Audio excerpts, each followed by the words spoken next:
day 335 sheltered in place. And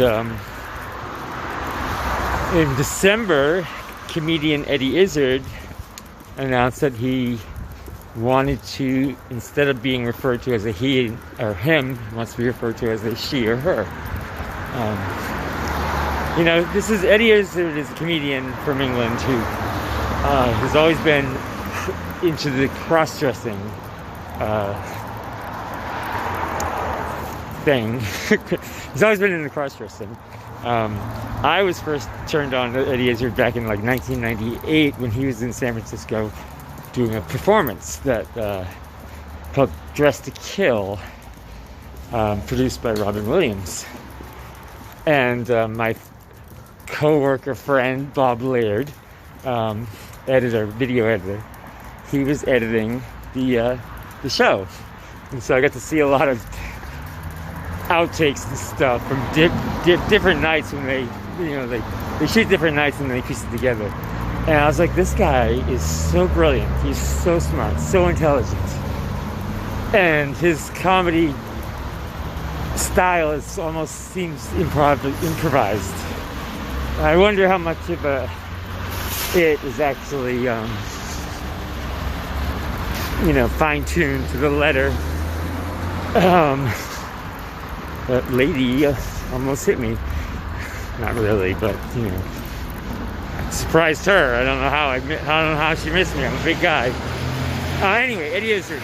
So part of his comedy style is like, it seems very improvised and off the cuff, but years later, I saw him workshopping a new show in LA. But before that, we have to go back a week before that performance, when I'm at the Groundlings Theater seeing a new sketch show, and Mikey Day was in it. And I had some friends that I knew. Mikey Day's on SNL. I knew Mikey, and I had some other friends in the show and other people that I was friendly with. And so we see the show, and afterwards it was just all saying, "Oh wow, great show, great sketch, great sketches, great comedy, blah blah blah blah blah." And so we're leaving. And I turned to my friend and said, "Wow, that guy talking to Mikey really looked like Eddie Izzard." And she goes, "Sean, that was Eddie Izzard." I'm like, "What?" I have tickets to see your show next week. So I immediately turned around, went right back in to the theater, and he and Mikey are still talking. And so I, give Mikey accolades. Great show tonight, blah, blah, blah, blah, blah. But you are the most influential, intelligent comic out there. No one compares to you. You are an inspiration, and someone I consider an influence on me. Thank you." He goes, "Oh, what's your name, Sean?" Very good, blah, blah, blah, blah. So a week later, he's trying out some new material. And I have tickets to the show. And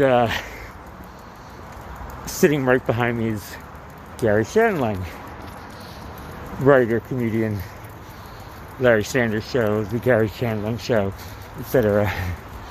And so, after Eddie's performance, Garry is talking to him, and I go up and go, "Excuse me, Eddie, I think you're wonderful. Great show tonight.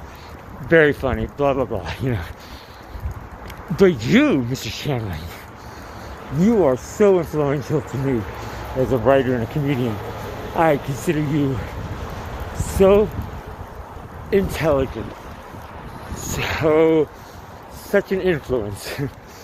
And Eddie goes, "Wait a minute. Didn't I meet you last week and you said like the almost similar thing to me?" I go, "Yeah, I just go around town saying that to older comedians." Gary's like, "What?"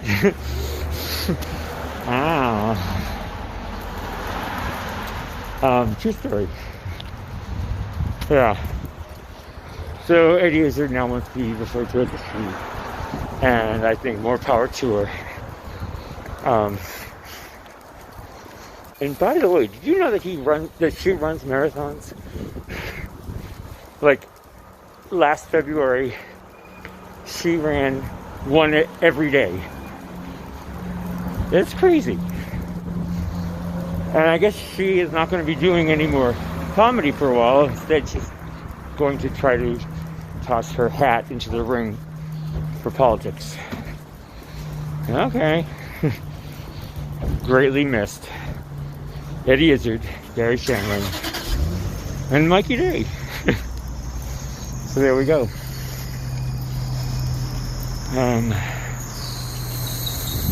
Day 335, sheltered in place.